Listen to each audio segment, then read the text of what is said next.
Hey, what's up, everybody? Welcome to Car Question. I'm with Brian from Everyday Reviews. There you go. You know, we've known each other for a long time. We did some collaboration back in the day, but it was before all that big story that affected the world. Who cares about that now? We are back to test the new Subaru WRX. And Brian, do you know what WRX means? I don't.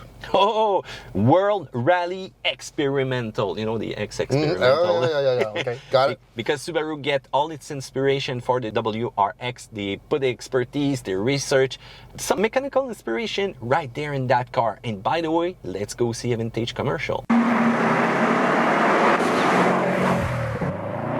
gave it the power of 227 horses. We gave it the control of all-wheel drive. But the spirit of a three-time World Rally champion?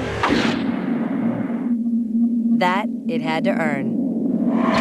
Meet the turbocharged rally-bred Subaru WRX. That's the beauty of Subaru all-wheel drive.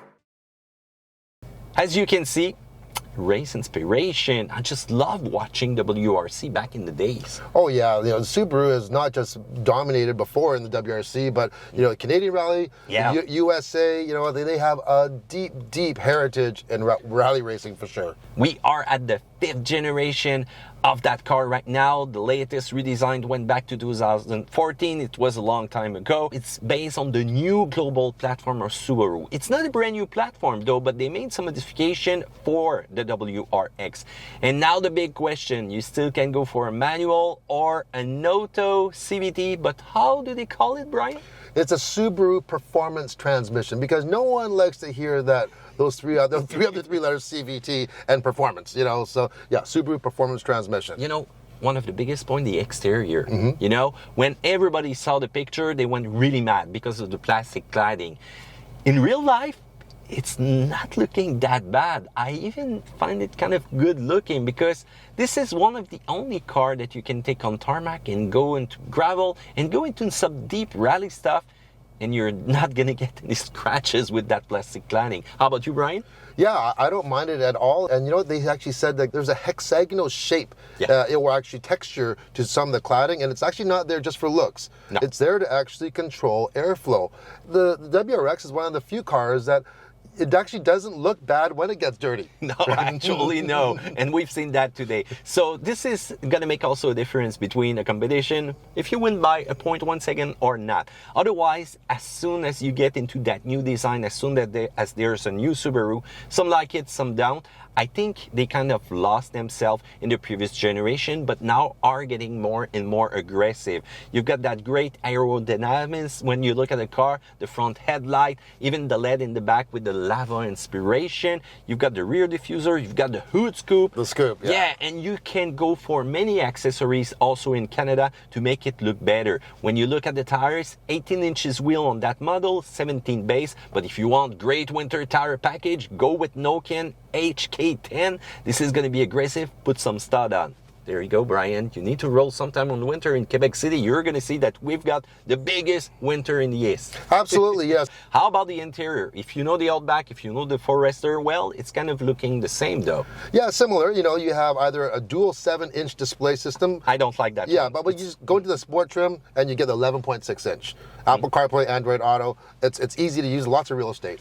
And inside you've got also more space than ever. You know, I'm big, I'm tall, I'm large. And when you get in the back, well, that's not too bad. So it's still going to be a functional sedan for everyday driving, everyday review, everyday driving. There you go. I like that. And you've got also enough luggage space. So you can leave pretty much all the time with the car, even if you like to go on adventure and carry everything inside. So how about the engine? Going from 2.0, 2.4 liter, 271 horsepower, 258 pound-feet of torque, 6-speed manual, CVT, oh sorry. No, SPT. SPT. So now the big question, which one would you go for? Well, I spent time in both, and I'm going to tell you this right now. I know there's a lot of naysayers. You say CVT, they're like, boom, they're out the door right now, okay? This SPT is something pretty special. You have to try it before you knock it. For a lot of people, if you jump into the, not this one, but into the SPT, you might even not know that a variable transmission at all. The shifts are quick, really quick. They're crisp. You have different modes as well. It's 50% quicker downshifts, 30% quicker upshifts, and it's very, very proactive, gearing down. So you have different modes on the steering wheel. Yeah, the it's drive feature. And I got to say, I like manual. You just feel more connected. But for day-to-day driving, and after driving it on all these twisties and stuff, I think I'd take the SPT. Sorry, Brian, I will go with the manual. Has 80% of the Canadian who bought WRX, but hey, let's say that I'm okay with the fact that you go with the SPT, though. Yeah, well, 80% of those Canadians haven't driven this SPT yet, though, because it's brand new. Yeah. Developed in-house. There's a big difference between the last generation also. You're going to see this has nothing to do with that new WRX. Also, make sure that you choose wisely because the all-wheel drive system will also be different depending on the transmission that you're going to choose. If you go with a manual, you're going to have a viscous system, limited slip center differential also, which is going to send 50-50 of the power front and rear. And as you can see by this launch, this is a major traction. So this works really well. The CVT, again, SPT is going to be different, 45, 55. And if you get into some nasty stuff, it will do 50-50. But there's also a major difference. There's that vectoring system that will kind of break the inner wheel if you're going into a curve. So this makes it a little bit more enjoyable.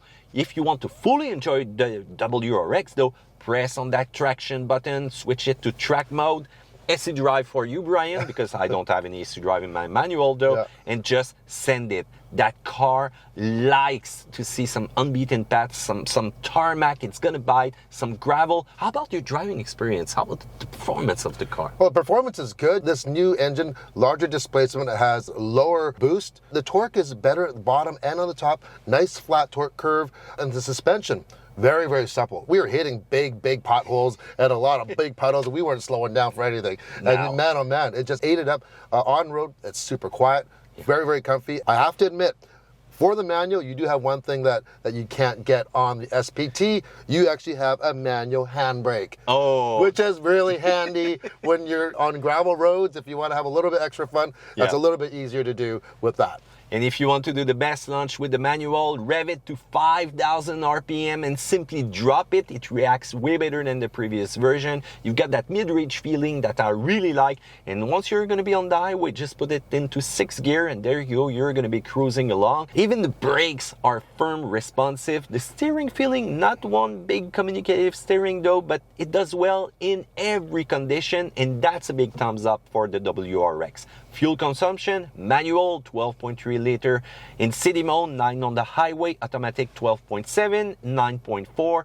And if you want to go fueling the car, you're going to need premium though. Yeah, it is tuned for premium fuel. They say you could use regular, but they prefer that you use the premium stuff.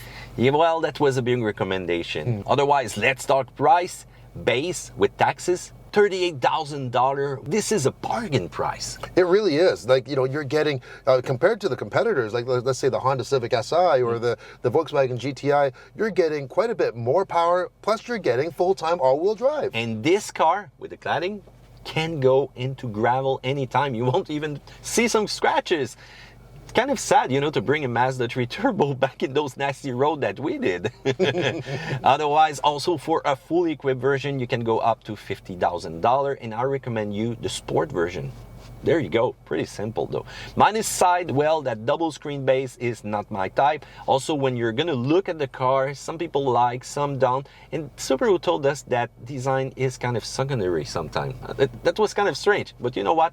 I like the car even more in real. Fuel consumption, well, today is not a good day to test that, but it's going to be thirsty over time. You've got some little bit of road noise because of the tires sometime on the highway, and also eyesight is only going to be available with the SPT. Got it right? Yep.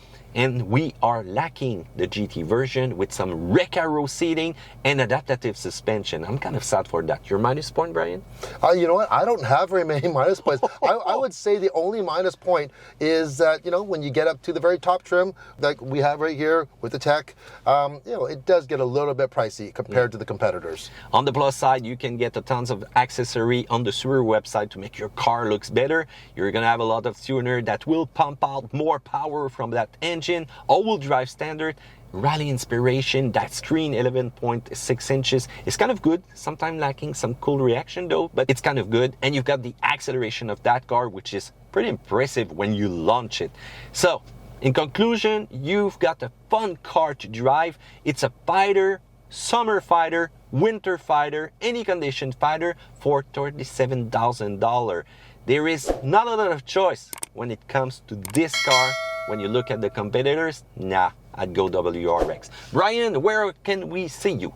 Everyday reviews. Make sure, head to there, watch my reviews, watch Matthew's reviews, and make sure to subscribe. Yes, take care. See you another time, guys.